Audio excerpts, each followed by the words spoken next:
Hi, I'm Rahel Philipose and you are listening to Three Things, the Indian Express News Show.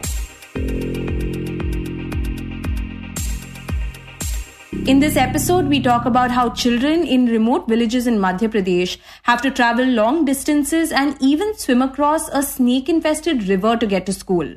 We also talk about why gram panchayats in Haryana are boycotting Muslims from their villages. But first, we talk about the paramilitary force, Assam Rifles. Last week, the Manipur police filed an FIR against the paramilitary force for allegedly letting Kuki militants escape from the police. Now, as we've discussed in our previous episodes, Manipur remains engulfed in ongoing violence that erupted on the 3rd of May between its two key ethnic communities, the dominant Métis and the Kuki tribes. Since then, the state has witnessed the deaths of more than 150 people, the displacement of thousands, and a complete breakdown of law and order. And as a result of that breakdown, the Assam Rifles, which is tasked with controlling the crisis, has now found itself on the opposite side of the state's law enforcement agency. To know the role that the Assam Rifles has been playing in Manipur and why the state police filed an FIR against it, my colleague Utsa Sarmin speaks to the Indian Express's Deeptiman Tiwary. So Deeptiman, can you first tell us about Assam Rifles and the kind of role they play in the northeast region? Yeah, Assam Rifles is the oldest central paramilitary force in the country, and it has been in the northeast since decades, fighting both insurgency and guarding borders in some states. Basically, it guards the Indo-Myanmar border, and particularly in Manipur, it is engaged with both border guarding as well as fighting insurgency. And we all know that Manipur has seen decades of insurgency by all three communities which are currently in the news: Métis, Kukis, and Nagas. So it has had a long history of fighting insurgency and continues to be the primary border guarding force there. Okay, and could you talk about the kind of responsibilities they have been tasked with in Manipur since the violence began there in May? Since it is the largest and the oldest force which has been deployed in Manipur, so naturally the responsibility of containing the violence is there on their shoulders, because they understand the state and they've been in the state for a long, long time. There are 20 battalions of Assam Rifles in Manipur, and 2 to 3 more were rushed to after the ethnic violence erupted in the state. Because for the past several years, hill areas which have remained very disturbed. So Assam Rifles deployment is largely in the hill areas and lesser in the valley areas. Also, AFSPA has been removed from the valley. So anywhere that any central force or Indian Army has to go, it has to go with the police in the valley. So its primary responsibility since the ethnic clashes began is obviously to control the situation. It has been deployed heavily in the buffer zones, which have been created to basically keep the two communities apart. Basically, as we all know, since the ethnic clashes began, all the Kukis have withdrawn to the hills and all the Métis have come back to the valley, and the two communities have gotten geographically separated. And now all the fighting that is happening is largely in the areas where the hills and the valleys meet. So basically on the fringes of the Imphal Valley. So in the middle of June, it was decided that they would create a ring around the valley, which will be called a buffer zone, where forces will be stationed to ensure that the two communities do not fight with each other, do not shoot bullets at each other, or at least do not cross that boundary to go into another zone and, engage in a fighting or gun battle. So a large number of Assam Rifles has also been stationed in these buffer zones along with CRPF, BSF and Manipur police, of course. Right, and now they are facing an FIR from the Manipur police. So tell us about the incident that led to this FIR. See, currently what is happening is that there is this U-shaped axis of Bishnupur district which protrudes into the Chudachandpur district, which comprises 3 areas called Kwakta, Kangwai and Torbung. This is also the epicenter of the trouble that we are watching in Manipur. It all started from Torbung and Kangwai. So despite most areas in Manipur currently not witnessing any significant violence, this axis has remained on the boil and it has witnessed firing incidents, arson incidents, killings until very recently. Only a few days back, 5 people were killed in Kwakta, 3 Meiteis and 2 Kukis, while the parliament was on and discussing Manipur. So, in fact, related to this incident itself, when 3 Meiteis were killed, the Manipur police has alleged that, when they were trying to chase these alleged Kuki militants who had killed these Meiteis in a Pangal village in Kwakta, their road was blocked by 9 Assam Rifle vehicle, and they did not allow them to go towards the Kuki areas so that they could apprehend these Kuki militants. So that is why this FIR has been registered, basically saying that Assam Rifles has taken the side of Kuki militants and they have not allowed a government servant to discharge his duty. And Meera Paibis, the Meitei women activist, they also held protests against the Assam Rifles after this incident. So what are they demanding? Since the ethnic violence has started itself, there have been these allegations. Almost all Meiteis, including Meera Paibis, have alleged that Assam Rifles is partisan towards Kukis, and that there have been allegations from the Meitei side that Assam Rifles has turned a blind eye to both illegal immigration and poppy cultivation in the hills, and that they have some sort of understanding with Kukis or Sioux groups, the militant groups. So these allegations have been made earlier also. Now we see an FIR against Assam Rifles for blocking Manipur police way. In fact, Assam Rifles has been suffering this since the ethnic clashes began. Their way has been blocked by Meera Paibis consistently whenever they have tried to go for an operation or they have tried to intervene in a Meitei or Kuki clash in any area on the fringes or in the hills or in the valley. Their movement has been blocked by Meera Paibis because there is a sudden plummeting of trust between this central paramilitary force and the people who live in the Imphal Valley. And as we all know, there is a similar trust deficit between Manipur police and the hill people. So this is playing out on both sides, and Meera Paibis have been saying that Assam Rifles has been supporting Kuki militants. They are killing our people, and Assam Rifles is actually doing nothing. So that is why they've been demanding, not just Meera Paibis, but even some BJP Meitei MLAs have demanded that Assam Rifles be completely withdrawn from Manipur. And do we know how the Assam Rifles has reacted to these allegations? Assam Rifles have said that this is a canard being spread about the central paramilitary force which has been there in the state for so many years and has served the people. So they say that, such kind of issues in a complex situation that Manipur is in today can happen. Some misunderstandings do happen between two forces, and from time to time they are resolved on the ground by bringing all stakeholders together on table. So this canard is being unnecessarily spread, and it is not true that Assam Rifles is partisan in any manner. And Deeptiman, this conflict between the Assam Rifles and the people in Manipur is not new, right?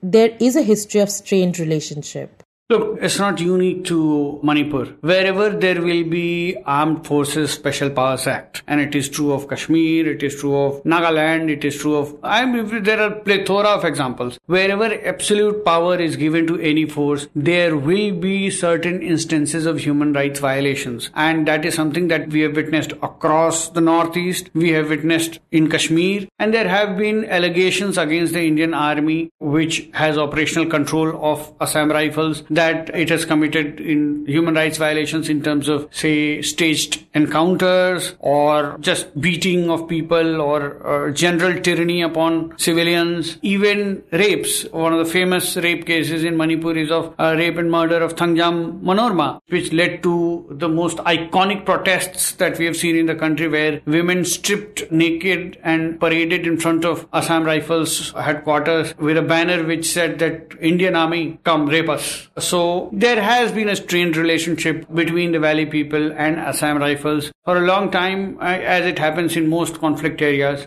But it is also true that it has been with both political intervention and initiatives taken from the armed forces itself. There have been ways, or at least attempts, to correct these wrongs, and they have continued to operate in these areas with a modicum of cooperation from the local people. So yes, there has been a history of tension between communities in Imphal Valley and Assam Rifles. Right, and considering this history and the current conflict where the state police have filed an FIR against a paramilitary force, what does that say about the situation in Manipur? It says that the institutional machinery has collapsed. how is it that the police force and the key paramilitary force are finding themselves on opposite sides? They are two arms of the state. Their objectives are exactly the same: to restore normalcy in the state. The fact that they find themselves on opposite sides, whether perceived or real, shows that the institutional machinery has collapsed, that the state is not functioning, that every individual force is unto itself. The Home Minister went there and spent 3.5 days. He announced a unified command. A person from Delhi was made in charge of the unified command. The Home Minister says that the Home Ministry is monitoring the entire situation very closely, almost on a daily basis. And yet your primary force, which has been there for decades in that state, is at loggerheads with an entire population in the Imphal Valley. And the main police force, which is actually supposed to lead Assam Rifles into operations, is saying that its path is being obstructed by your central force. And that central force is saying that my path is being obstructed by the people. So what is happening? What is Unified Command doing? So naturally, it shows that the entire place has no institutional strength and everyone is unto themselves.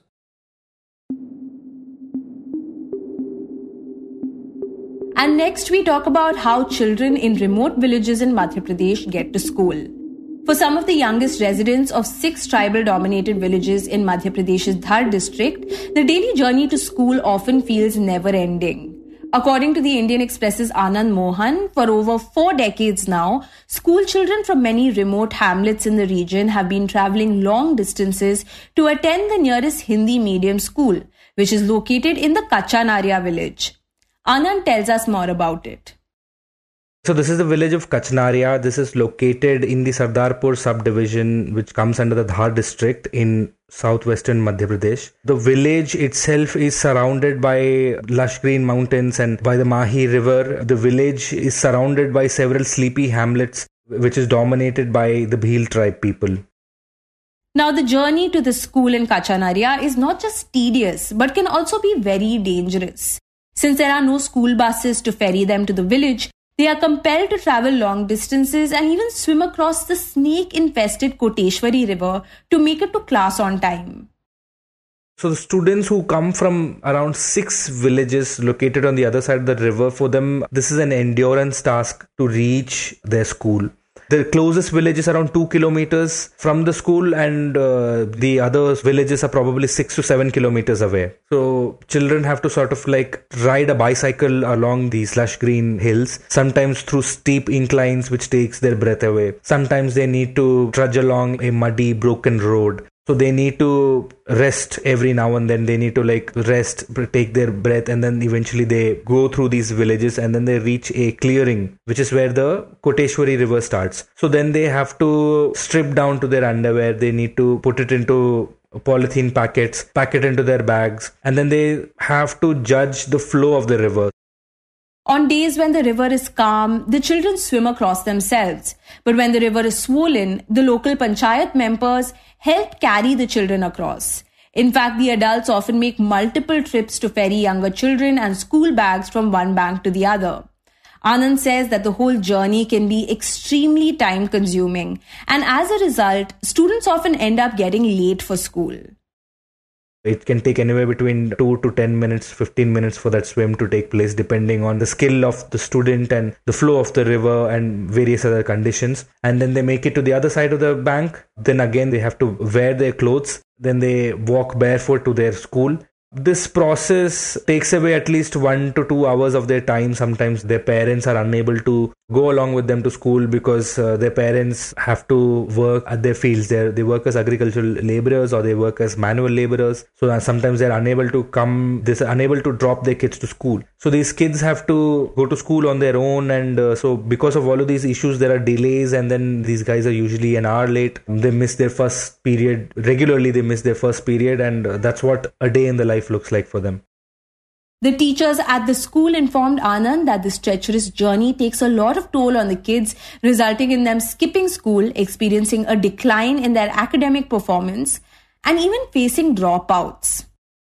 The first implication is that the learning levels really drop, especially in subjects like mathematics and sciences, in subjects where you're supposed to be present in the class and have a one-on-one interaction with the teacher, and you're supposed to have constant practice. Those subjects take a huge hit. So we've spoken to class teachers who say that, that primary school students are unable to do additions and subtractions properly. They're just completely unable to do 3-digit divisions, just completely out of their skill level. In classes, in Hindi subjects, they don't understand a poem or a paragraph. Their comprehension levels are extremely low. When it comes to social sciences, they don't understand concepts like the concept of a state or a capital. So they're unable to understand several important concepts. Even though these kids are promoted year after year, you can't really compare them when it comes to the kids who don't have to swim and come to the school. So we have a case where every year on average, around 12 to 15 will be held back every year. They fail every year, and around 12 students drop out every year. So every year then they just stop coming. According to school authorities, this usually happens during the monsoon season when the kids are unable to cross the river to attend school. Moreover, these kids are then also sent to work in guava orchards in states like Gujarat.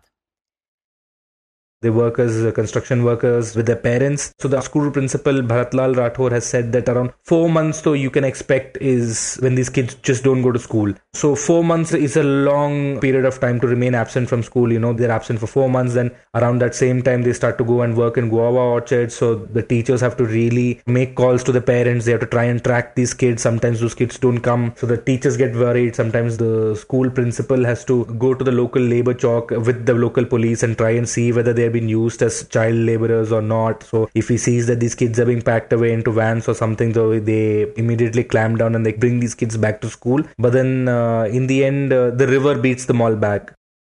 Though unfortunately these problems are not new. Anand says that people from villages have been dealing with this issue since the 1980s. We've spoken to parents, children, students from the 1980s who attended the school, and you see a pattern of children dropping out around class 6 to 7 or class 8. This is because the battle to cross the river takes its toll. Now, the obvious solution would be for the government to build a bridge over the river. And over the decades, politicians from both the BJP and the Congress have repeatedly promised to build one. But their plans have never actually materialized. Officials sort of tell us that right from the 80s, there have been politicians who've been promising a bridge, and every election year, whenever local politicians come visit the area, they promise them a bridge. They even make a sanction amount. They say that, okay, we've earmarked so-and-so to build this bridge. In fact, one of the first times when they started to build the bridge, I think the estimated amount was around 80 lakhs. And year after year, this project gets delayed, and then after the elections, the legislator is changed, and then a new legislator comes in, and then it's rinse and repeat. In fact, the Congress MLA that we spoke to, Pratap Grewal, he's a 2-time MLA, right? So I spoke to him, I asked him about this bridge, and he said that this bridge is extremely important for the people, and that he was working really hard to get the bridge completed, that he had earmarked an amount of 1 crore 24 lakhs or so to build this bridge. But then he's blamed the BJP government. He said that by the time I could do something about it, our government was brought down. Mostly what the politicians and the officials say is that this district, this area is one of the last areas where development is sort of yet to reach, and that they were hard at work, that they were slowly trying to transform the village. And some of that is true, the way these villages are being transformed slowly. A road has sort of made its way to these hamlets. Now you have 24/7 electricity, running water, which has sort of reached these villages. The mud brick homes of the tribal people are being slowly transformed into concrete structures with the help of the PM Awas Yojana. But this bridge is something which is yet to be built. In fact, at one point, Anand says that the villagers took it upon themselves to build a bridge. But in the end, the project didn't work out. They tried to collect 15 lakh rupees and tried to get some cement pipes, these large cement pipe structures, and hired an engineer to build a makeshift pontoon bridge of sorts. But the engineer cautioned them against making a bridge because the flow of the river was such that the bridge would have broken away. And during the monsoons, the entire area sort of swells up, and that's one of those reasons that they have to wait for the government officials to go ahead and build this bridge.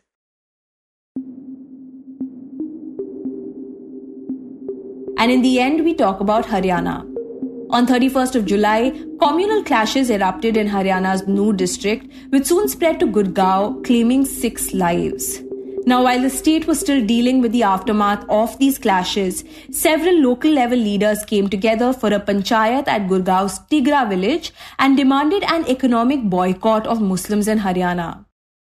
मैं भी अपने गांव वालों से निवेदन करूंगा, हाथ जोड़ के सबके आधार कार्ड देखो, जो मुसलमान हो उसको अपना मकान, कोई भी जमीन मत दो। बाहर से आके मुसलमान यहाँ कमाते हैं और फिर वही हमारे ऊपर गोलियां चलाते हैं। भाई ऐसे मुसलमान। And now several gram panchayats have come out with a resolution to boycott people from the Muslim community from entering the village, leading to an outrage from the Muslim community and opposition leaders. To know more about the issue, here is Utsa again, speaking to the Indian Express's Varinder Bhatia. So, Varinder, could you tell us what led several of the Gram Panchayats to sign resolutions to boycott Muslims from their villages? Yeah, it is basically the violence that erupted in Noor on July 31st and spread into its neighboring districts like Mahindergarh, Rewari and Gurgaon. Several panchayats in these districts have passed these resolutions in their respective Gram Panchayats, banning entry of Muslim community people into their villages. In almost all the cases of these resolutions, these were signed by the Panchayat members on the letterheads of the Gram Panchayat Sarpanch. So basically these Gram Panchayats, when we spoke with them, they said their main aim was to get the antecedents verified of the street vendors who come to their village. These sarpanches said that they were having an apprehension that these street vendors, who incidentally are majority from the Muslim community, so these street vendors do a recce of the village in the morning and they indulge in cases of animal thefts at night. And since the situation is slowly getting back to normal in Noor, but the curfew is still imposed, although relaxations are being given. But these sarpanches said that we did not want any communal tension in our villages. So that's why we passed these resolutions. And they say that the main aim was only to get their antecedents verified of the people who were visiting the villages. Okay, so the Gram Panchayats have decided to boycott the people from the minority community who do not stay in the villages. Yes, mostly that, but obviously, like if you will issue this kind of a verdict and the panchayat is backing this kind of a verdict, of course, although it pertains to only the people who are visiting the villages, but of course there will be a sense of fear among those who are already staying in that village.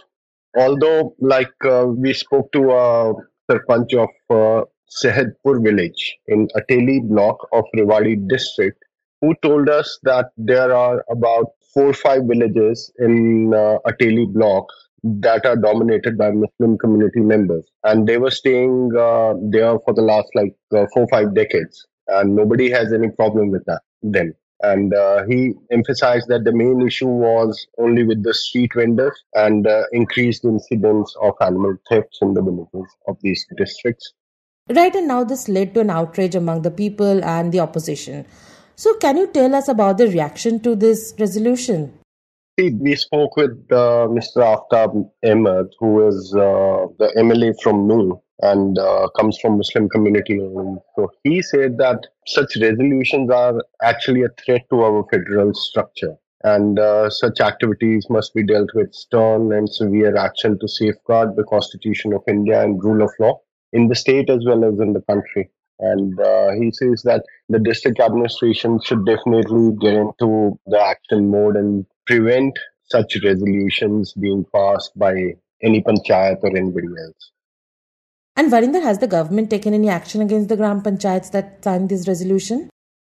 We spoke with the Panchayat and Development Minister, Mr. Devinder Singh Bubbly. So he told us that he was aware of this issue and he has given clear instructions to the district administration of all such places that such an act is not permissible under the law. And if any person is indulging in issuing such diktats, strict action shall be taken against all of them as per the law. And we have heard that at a few places the district administration have also issued show cause notices to these sarpanches and even asked them to refrain from issuing any such verdicts in future.